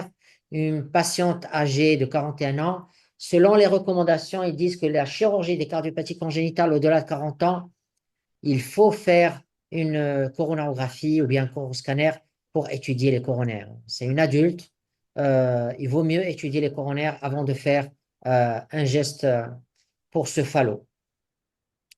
Et puis, j'avais proposé à cette dame de faire une cure du phallo, d'accord? Je ne sais pas comment tu vois le cas, toi, Saïd, mais moi, je le vois comme un cas qui est relativement régulier. C'est un phallo régulier, mais sauf qu'il est vieilli. Et c'est ça qui va augmenter le risque opératoire certainement avec une plastite tricuspidienne. Comment tu vois, Ouais. quels sont tes commentaires concernant ce cas? Moi, je vois Si on effectivement, t'avait proposé par exemple ce cas, euh, comment tu vas le prendre? bah, effectivement, c'est un risque opératoire élevé. Hein, parce qu'on a l'habitude de voir des phallos un peu vieillis, mais pas avec une fuite tricuspide. Ça me dérange. Hein. On voit des Ouais. phallos vieillis, mais Une là, dysfonction VD aussi. comment expliquer la fuite tricuspide? C'est une dysfonction VD. Si c'est Et une c'est dysfonction. habituel, ça peut se voir dans les phallos par dilatation de l'anneau tricuspide. Bah, l'anneau, ça veut dire il est arythmique, il est sinusal, donc il y a une dilatation du VD probable. Oui, oui, oui, il y a une dilatation du VD, Il y a absolument. une dysfonction VD qui dit Oui, c'est une fuite fonctionnelle dans le cadre, comme les IM fonctionnels, c'est une unité fonctionnelle dans le cas de dysfonction VD. Donc là, nous sommes devant une dysfonction VD dans le cas du phallo, donc c'est une situation un peu à risque. absolument. Voilà. Mais voilà, il faut l'opérer, mais avec des risques opératoires. Voilà, il faut la préparer et peut-être, je ne sais pas s'il faut faire effectivement la cuire, faire plastique Hmm. et espérer. Alors, je l'ai traité médicalement. C'est une patiente qui refuse catégoriquement la chirurgie. Je l'ai traité médicalement pour son insuffisance cardiaque. Et ça fait 3 ans maintenant que je la vois régulièrement. Elle est stable sur le plan hémodynamique, mais bon, Elle répond au traitement médical. elle répond au traitement médical. Oui. Ben, c'est bien, ça veut dire qu'il a encore des réserves. C'est une raison pour l'opérer. Oui, Le VD, c'est ça, quand il répond, il ne faut pas laisser au stade où ça devient résistant, réfractaire, oui, je pense. absolument. Mais elle refuse complètement la chirurgie. OK. Alors, un enfant de 10 ans, un enfant de 10 ans avec des palpitations, pas de dyspnée, pas de cyanose. Hein. On est dans le phallo, mais et pourtant cet enfant, il n'a pas de cyanose. Une bonne saturation en oxygène et des forces, donc il a un axe droit avec une hypertrophie ventriculaire gauche. Alors regardez, ça c'est une image que je vous ai montrée tout à l'heure, une CIV large, une aorte qui est à cheval sur le septum. Regardez ce VD qui est très très hypertrophié.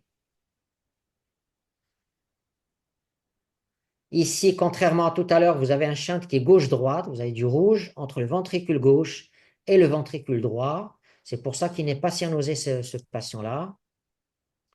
Et le gradient de pression à travers la CV, euh, il est, euh, il est faible. C'est un faible gradient. Alors, quand vous avez un faible gradient, ça c'est à titre de rappel pour les jeunes, quand vous avez un faible gradient à travers, entre le ventricule gauche et le ventricule droit, soit que les pressions pulmonaires sont élevées, soit qu'il y a un obstacle à l'éjection du ventricule droit. Voilà, le ventricule gauche qui est correct, une bonne fonction VG. Donc, encore une fois, cette aorte qui est à cheval.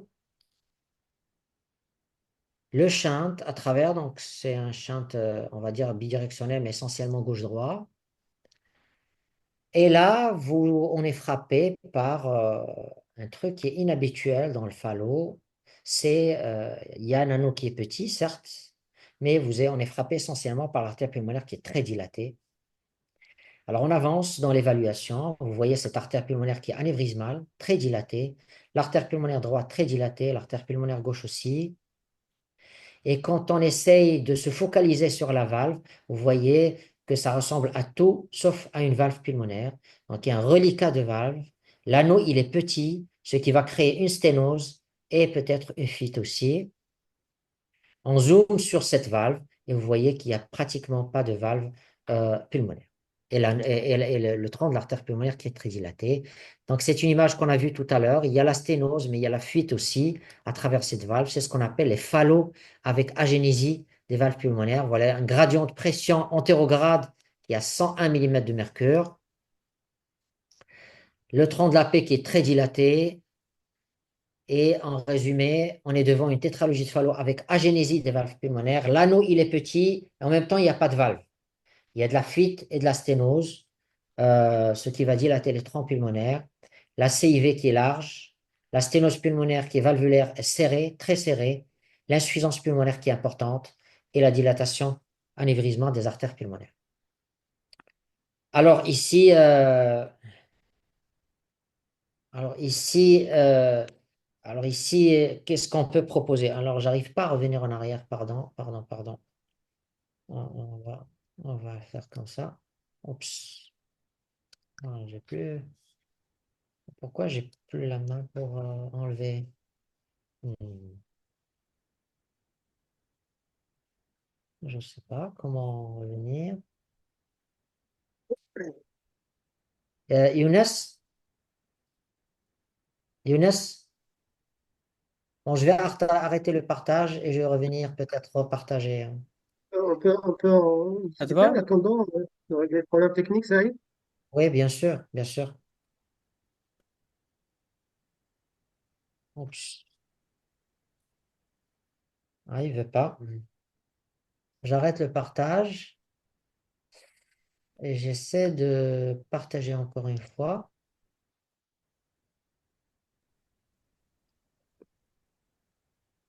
Vous voulez arrêter la vidéo, quoi? Hein? Vous voulez arrêter la vidéo? Non, je veux revenir en arrière, mais j'ai pas la possibilité de faire escape. Escape, il me donne pas le. Là, vous partagez pas la présentation. Elle n'est pas partagée là? Non, non, vous partagez une autre fenêtre. Hein? Vous partagez une autre fenêtre. Ah, pardon. Hmm. Non, j'arrête le partage et je vais repartager et je vais partager celle-là. OK. Vous arrivez à voir? Oui. Oui. D'accord. Donc, on va revenir par les flèches comme ça va plus. Alors, qu'est-ce que tu penses de ce cas? Saïd, c'est une forme particulière du phallo. Tu l'as bien soulevé durant la présentation théorique. Oui, Les formes avec agénésie phallo, avec agénésie pulmonaire, en fait, cette situation aussi, c'est un éventail de malformations. Et les formes les plus dangereuses qu'on voit, c'est surtout les formes néonatales, c'est tout petit, oui, où nous avons en fait une dilatation anévrismale de l'artère pulmonaire et des bronches, avec compression des conséquences sur les bronches de trachée. Et les symptômes, c'est à la fois cardiaque et respiratoire, hein. C'est un problème. Donc, le malade, il peut être hypoxique, cyanosé, par à la fois par son problème de Fallot, en même temps par compression de l'arbre bronchique. Une situation qui nécessite une prise en charge très sérieuse. Et même la chirurgie, ça, c'est une chirurgie un peu très, très spéciale. Alors, dans ce cas, il y a des formes, effectivement, il y a des formes qui peuvent donner le mort in utero, hein. Il y a des formes avec détresse néonatale, il y a des formes qui vont échapper, comme cette forme, qu'on va rencontrer parfois chez les jeunes, parfois même adultes. Et voilà. Donc, ce qu'il faut faire, en général, ce qu'on fait, on fait une cure de Fallot comme d'habitude, mais on doit agir sur l'artère pulmonaire et les branches, et ses branches, artère droite et gauche. On fait une sorte de plicature pour essayer de calibrer le calibre durant la CEC, en fait, le malade il est déchargé. On essaie en fait de faire une réduction des diamètres des artères, que ce soit l'artère pulmonaire ou surtout les branches, parce que c'est elle qui comprime les branches souches. Donc, Et puis il y a parfois, comme tu pardon. dis, il peut y avoir un retentissement sur une compression des branches aériennes. Exactement. Et on peut Surtout même chez le être tout petit. amené à stinter les branches parfois. Absolument. Oui, exactement. Ça donne une sorte de bronchiomalacie. Tu Oui. vois, les branches, ils sont érodés par la terre et ils se collabent. Tu vois, c'est pourquoi d'ailleurs tu as parlé de stent. Et bien sûr, va se poser le problème de valvulation parce qu'il n'y a pas de valve. Oui. Donc voilà, pour cet âge en général, malheureusement, c'est pas l'âge des prothèses. Il est encore jeune, il a quel âge? À 10 ans, Il a 10 ans, c'est un âge difficile parce qu'il y a un métabolisme calcique un peu accéléré. Les dégénérescences des prothèses, malheureusement, c'est un gros problème. Donc, il faut essayer de raisonner, faire une sorte de monoceuse ou un cube, ou parfois on fait des auricules droits, hein. Il peut être, mais dans cette situation, ça va être difficile parce qu'il y a un culot pulmonaire qui est très large. oui, Donc, voilà, c'est une cure de Fallot avec éventuellement une valvulation pulmonaire. absolument. Est-ce que tu as des questions concernant ce cas dans le chat? Alors, question, oui, je vois, il y a des questions. Il y a une dysfonction ABD, est-ce qu'il y a des questions? Comment? Si tu peux te mettre à gauche. Maintenant, le mécanisme de la fuite, on peut retrouver avec une dysfonction VD post-opératoire reprise plastitrique. Non, je pense que c'est à propos de ce sujet, hein. Hein? Je ne pense pas que la question est à propos de ce Non, cas. c'est pas le nom, mais on peut la poser. Donc ça concerne l'adulte, la femme de 41 Il y a ans. une dysfonction VD. Est-ce qu'il y a des troubles du rythme droit? Alors pour l'instant, il n'y a pas de trouble du rythme ventriculaire. Elle est en efface, cette dame, mais il n'y a pas encore de trouble du rythme ventriculaire, non. Alors, justement, le mécanisme de la fuite, on peut le trouver avec une dysfonction VD post-opératoire avec plastitrique. Bon, c'est pour l'autre cas. Comment expliquer les pressions de remplissage élevées avec un VD qui éjecte dans la voie? Ben, il y a de la dysfonction systolique, hein. Il y a de la dysfonction systolique, mais très probablement aussi de la dysfonction diastolique de ce ventricule droit qui a souffert pendant très très longtemps. Et voilà, c'est essentiellement pour cette raison-là qu'il y a des pressions de remplissage droites qui sont très élevées, hein. Je pense que c'est assez. Ça se Une autre compense. question. S'il vous plaît, les critères pour parler d'un phallo rose et son traitement. Alors, le phallus rose, il peut y avoir plusieurs explications. Bon, je vais retenir essentiellement deux. Le phallus rose, déjà, c'est quand vous avez les critères du phallus, c'est-à-dire la tétrade du phallus, et vous avez une absence de cyanose. C'est-à-dire que le patient n'est pas bleu et vous faites une saturation, elle est correcte. Les deux situations qui me viennent en tête, c'est lorsque vous avez une sténose pulmonaire qui n'est pas très serrée essentiellement. Et la deuxième situation, lorsqu'on a un phallus associé à un canal artériel qui est assez large, parfois on peut avoir des enfants qui ne sont pas très très bleus.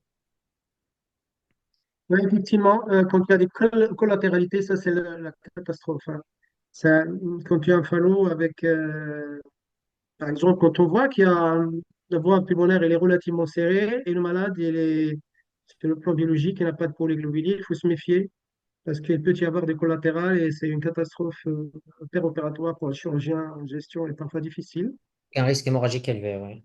Exactement. Donc, cliniquement, normalement, il faut scruter le malade. Il y a, en plus du souffle systolique classique, il y a un souffle continu en rapport avec ses collatérales, auscultation dorsale. Et voilà.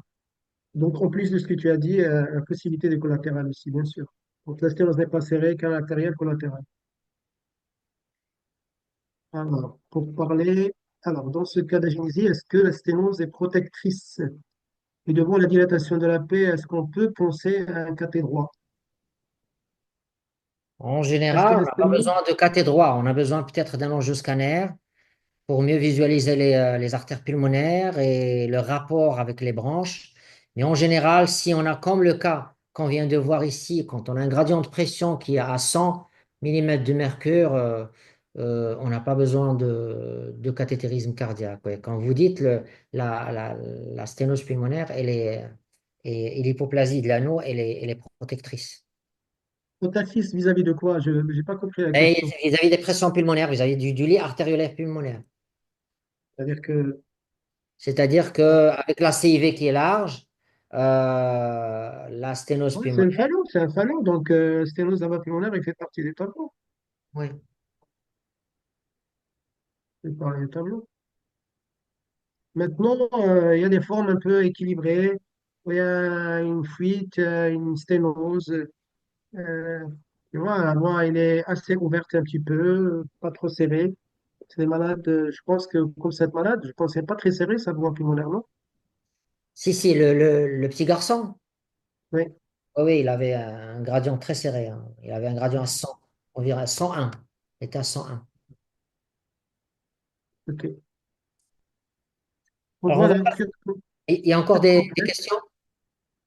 alors, fragiliser les valves pulmonaires est une forme surtout une manifestation respiratoire, voilà. Il y a quelqu'un qui vient de poster ça. Effectivement, c'est le tout petit, hein. Manifestation, ça on l'a bien dit. Oui. Manifestation, c'est intriqué. Au début, c'est le tout petit.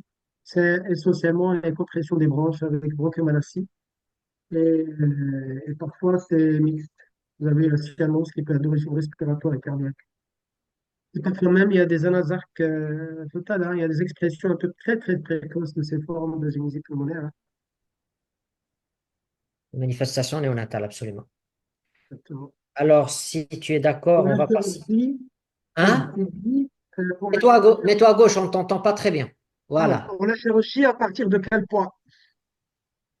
Pour la chirurgie du fallot en général, Ouais, en général, il n'y a pas de poids, hein. Donc, ce que je fais et enfin, ce qui est communément admis, c'est que lorsque le fallot, il est bien toléré, lorsque on a une saturation aux alentours de 90, 88, lorsque le patient ne fait pas de spale, c'est-à-dire il ne fait pas de malaise hypoxémique, on peut temporiser jusqu'à l'âge de 6 mois, 1 an, hein, pour opérer un fallot. Et en général, c'est des enfants qui n'ont pas de retentissement staturopondéral, ils grandissent normalement, et donc il vaut mieux les opérer à un âge de 6 mois, 6 mois, 12 mois.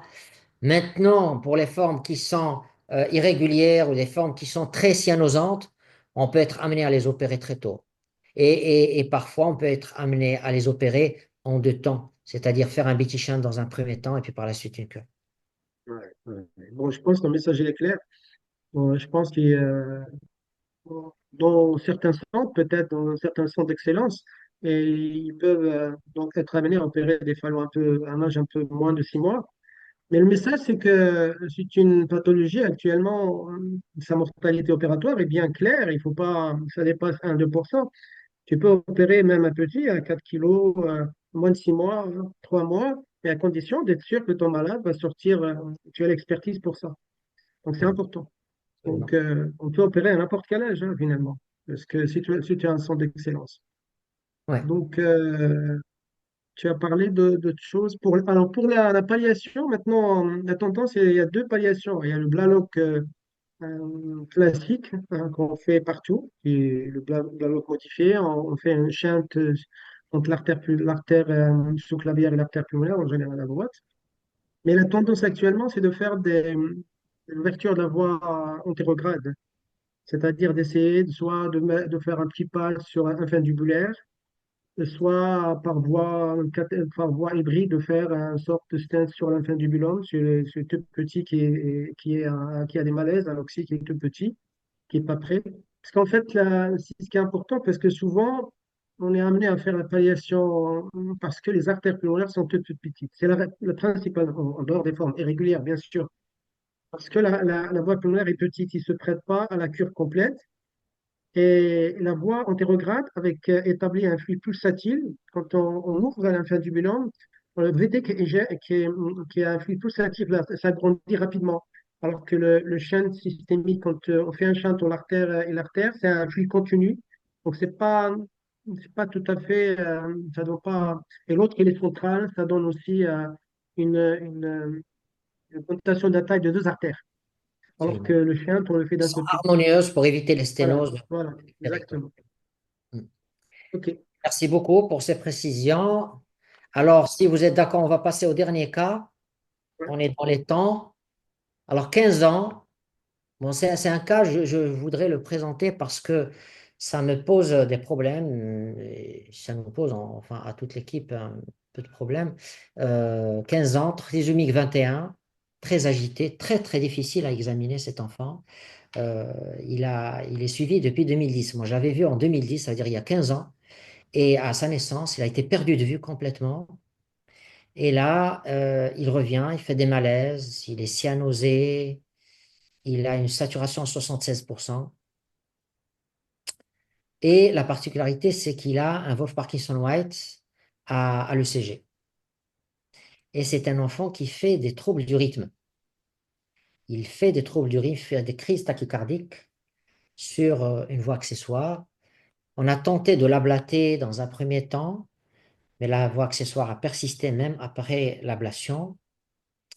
Et voilà son échographie, une échographie qui est tout à fait habituelle d'un phalo, l'hypertrophie ventriculaire droite très importante, une aorte à cheval, un shunt droite-gauche, traversée de CIV, encore une fois.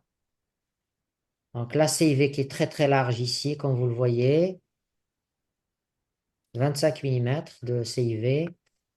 La sténose pulmonaire qui est valvulaire, sous-valvulaire, mais très probablement aussi sus-valvulaire ici. Il y a une sténose aussi sus-valvulaire, donc le tronc de l'artère pulmonaire, l'aorte ici pour les jeunes, la sténose sous-valvulaire, l'anneau ici, et au-dessus de l'anneau, vous avez une sténose aussi au niveau du tronc. Sténose hyper serrée, 97 mm de mercure de gradient de pression. L'artère pulmonaire droite, 16 mm. L'artère pulmonaire gauche, 12 mm. Et voilà, donc en résumé, trisomique 21, c'est un jeune garçon de 15 ans, cyanosé à 76%, VPV avec des crises de tachycardie, un échec de tentative d'ablation première, et voilà, un fallo qui est régulier, à mon avis. Il est irrégulier peut-être par ces troubles du rythme. Alors la question que je voulais débattre avec, bon, il est sous ablocardie. Et est-ce qu'il faut réessayer une ablation, puis une cure de Fallot? Est-ce qu'il faut lui faire sa cure de Fallot et, euh, et essayer de traiter médicalement les crises tachycardiques, tout en sachant que c'est un enfant qui est trisomique, il a 15 ans, il faut absolument l'anesthésier. Pour lui faire son ablation, il faut faire une anesthésie totale, générale. Et c'est pas évident. Les anesthésistes et les réanimateurs qu'on a sollicités ne sont pas très très chauds pour endormir ce patient-là et pour. Qu'est-ce que tu en penses? Je sais que tu n'es pas rythmologue. Je peux appeler un ami, Ah, on peut prendre un joker. appeler un rythmologue. Je ne sais pas, il faut Mais, l'opérer mais, peut-être. mais théoriquement, c'est un enfant qu'il va falloir ablater. J'ai lu un petit peu sur la question. Va falloir essayer de le réablater, bien sûr, dans un centre d'expertise, et puis par la suite corriger son fallo. C'est ça Moi, ce que l'idée. je sais pour les troubles de rythme, c'est les phallos déjà opérés. Il faut absolument les ablater avant de les évaluer. Et pour les phallos comme ça, je ne sais pas. Vraiment, il faut les ablater avant. Oui. Tu as vu un peu? Ben oui, il faut ablater avant de faire la cure complète. Parce que sinon, le post-opératoire, il risque d'être difficile chez ces patients-là. Je ne sais pas, et l'ablation aussi va être possible sur un terrain pareil, c'est possible? Oui, oui, oui, on a déjà essayé, hein, c'est possible, hein. On a déjà essayé. Écoute, On est sur une piste, il n'est pas encore réablaté, mais on est en train de voir avec les rythmologues, avec les anesthésistes pour voir comment le gérer. Le souci chez ce patient-là, c'est qu'il est symptomatique, hein. ouais. Il est symptomatique et il est très cyanosé. Voilà. Est-ce qu'il y a des commentaires sur ce cas dans le chat? Alors, Il y a un ici, rythmologue qui nous entend et qui nous écoute. Est-ce que... bon, c'est une situation difficile. Alors, et là, il y a une question qui est attention, attention. Saturation basse opérée avant avec une couverture médicamenteuse. On t'entend pas très bien, ça. Alors, il y a une saturation basse opérée avant avec une couverture médicamenteuse. Ouais, on peut faire ça, mais on peut faire ça, oui. Mais Ouais, il peut, peut s'aggraver, il peut faire son orage rythmique après. Euh, J'avoue que je suis un petit peu coincé. Bon, peut-être on va le staffer avec des amis.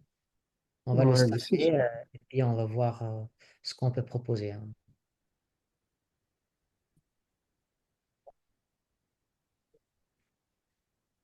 Bien. S'il n'y a pas d'autres questions, tu as un commentaire, Saïd? Des précisions que tu as oublié de nous donner? Ben non, non, non, j'ai voulu partager avec vous un petit peu ces 4 cas cliniques. Bon, il y a un cinquième, mais je vais juste montrer une curiosité, hein. Je vais juste vous montrer une image un peu bizarre d'un phallo qui a l'air d'être tout à fait régulier, qu'on a opéré, qui va très bien, et qu'en post-opératoire, qu'en préopératoire, il y a cette image, regardez, très très particulier, comme une membrane fibromusculaire, et un peu triangulaire ici au niveau de la voie de chasse droite. Ça, c'est l'aorte. Ça, c'est la CIV qui est très large. Et ça, c'est l'artère pulmonaire. Vous voyez ici qu'il y a comme une sorte de membrane fibromusculaire. Donc, sous-valvulaire pulmonaire avec, avec un aliasing qui vient de ce côté-là. Donc, il a été opéré, elle va très très bien. Donc, on a réséqué cette membrane fibromusculaire, bien sûr, fermé la CIV et elle va très bien. Donc, c'est un cas un peu particulier. Je voulais partager avec vous. C'est une curiosité, effectivement. Oui. Bien. Donc, Euh, une petite- et, si il n'y a pas de questions, s'il n'y a pas de commentaires, je pense euh, que je pose la question, hein. tu voulais rajouter quelque chose, Saïd? Je sais pas, je pense que Il l'essentiel a été dit. reste 2 minutes. L'essentiel a été dit à propos de cette tétralogie de Fallot, que moi je nomme plutôt monologie de Fallot, parce que c'est à partir d'un substratum qui est le déplacement antérodroit de septum conal qu'on va avoir cette série de 4 points, et que nous, chirurgiens, on n'agit pas sur les 4 points, on ferme la CIV, on ouvre la voie droite. Donc, que les gens comprennent, c'est que la dextroposition de l'aorte, on ne la touche pas. On fait juste la CIV qui va orienter l'aorte vers le VG. Et puis, tout le travail des chirurgiens va être sur l'ouverture de la voie pulmonaire et le geste chirurgical, c'est ça.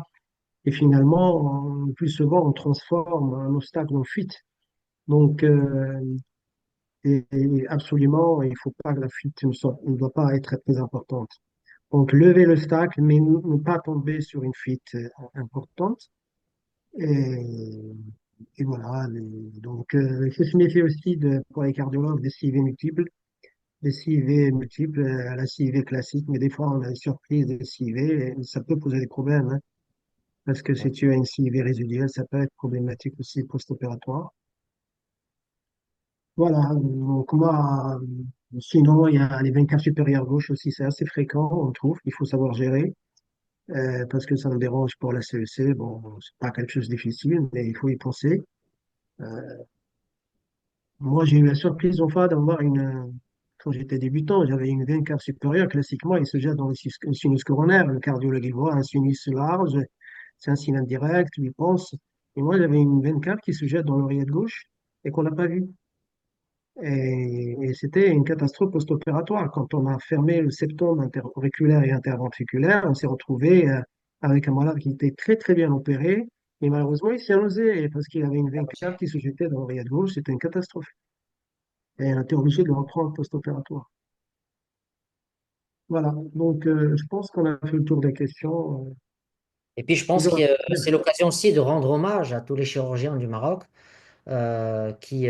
commencent qui opèrent ces patients-là maintenant de façon routinière. Moi, quand j'ai commencé ma cardiologie, euh, la chirurgie de la tétralogie de Fallot, elle était vraiment était vraiment à ses débuts et c'était pas évident d'opérer un falot et ça nous arrivait quand on travaillait beaucoup avec les gens de Terre des Hommes et on envoyait des falots réguliers pour se faire opérer. Maintenant, il n'y a aucune raison, donc c'est des chirurgies qui Exactement. Ouais. sont opérées ici. Et là, c'est l'occasion de rendre hommage aux chirurgiens, aux anesthésistes, aux intensivistes et aux cardiopédiatres du Maroc. Exactement. Il y a une dernière question, Farid. Après combien de temps après la cure du falot, le patient peut pratiquer du sport? Alors, on parle ici de grands enfants, bien entendu. Si le patient, bien sûr, nous, on voit régulièrement, on voit le patient après un mois de la chirurgie. On évalue l'état du patient sur le plan anatomique, sur le plan fonctionnel, sur le plan hémodynamique, enfin, les lésions résiduelles et tout, les dysfonctions VG, VD, etc., tout le reste. Et puis, au terme de tout ça, bon, actuellement, les recommandations de pratique du sport chez le patient qui est opéré pour cardiopathie congénitale sont claires. Donc, je vous invite à aller les voir.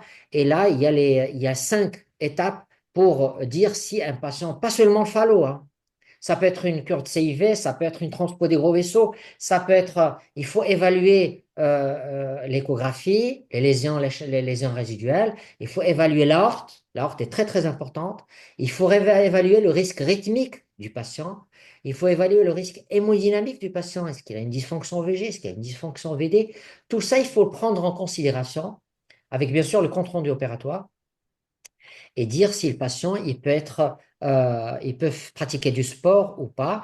Et actuellement, en 2025, il y a des patients qui sont opérés pour phallo et qui peuvent pratiquer, qui ont une belle réparation du phallo avec des lésions résiduelles qui sont presque absentes. Ils peuvent pratiquer du sport du haut niveau, c'est tout à fait possible. Alors, pour répondre à sa question quand est-ce, on évalue à un mois, on le réévaluera peut-être après 6 mois, et puis si tout va très bien, s'il est asymptomatique cliniquement, pas de lésion, rien du tout, à ce moment-là, on peut l'autoriser. Donc, finalement, à long terme, on est entre guéri et pas guéri. Le Alors, falot, du coup, le il est message, guéri, mais nécessite une surveillance. Il n'est toujours, pas guéri. toujours. Hein? Ouais. Toujours, c'est le message. Et ça aussi, c'est un message qu'il faut garder à la fin de ce webinaire. C'est qu'un fallo opéré, il faut le suivre à vie. Faut le suivre à vie. Parce qu'il n'y a pas, même s'il est réparé complètement, il y a le risque de la cicatrice, de risque rythmique, le risque de mort subite à tout moment, euh, même s'il n'a pas de charge résiduelle, mais même s'il n'a pas de sténose pulmonaire résiduelle, même s'il n'a pas d'insuffisance pulmonaire, même s'il n'a pas de dysfonction, c'est sûr qu'il aura une qualité de vie et il aura un follow-up qui est excellent par rapport à d'autres qui ont des lésions résiduelles, mais c'est des patients qu'il va falloir suivre régulièrement à vie. Est-ce que les dilatations de l'aorte, une fois opérée, ne se dilatent pas? Ça s'arrête, je pense. C'est essentiellement d'origine hémodynamique, non? Ben, c'est essentiellement hémodynamique, c'est pas comme dans le cas de la bicuspide aortique où il y a une Ouais. véritable aortopathie. Euh, Je pense qu'une fois opéré, ça se stabilise, j'imagine. Ça se stabilise effectivement, ça se Ok, stabilise. Ok, je pense qu'on a parlé suffisamment, Saïd.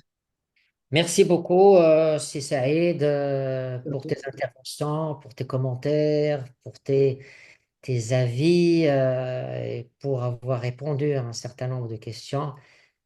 Franchement, c'était un plaisir et un honneur Moi de aussi, t'avoir avec moi moi. aussi, c'est un plaisir Et partagé. Allah يعطيك الصحة. Merci beaucoup. Merci beaucoup. Et Merci. puis, j'espère que ça ne va pas être la dernière fois. On aura l'occasion Très de bien. Avec se grand plaisir, Saïd. revoir et de débattre d'autres Merci. sujets. Je voudrais remercier l'assistance qui était avec nous, qui est fidèle avec nous. Et vous êtes toujours nombreux à vous connecter avec nous. Et je voudrais aussi remercier Younes pour la réalisation de ce webinaire. Et je vous donne rendez-vous, je crois que ça va être le 28 avril, euh, pour le thème de la coarctation de la horte qui va être traité par notre ami bordelais Zakaria Jalal. Voilà, merci à toutes et à tous et à très bientôt. Au revoir. Ouais. Au revoir.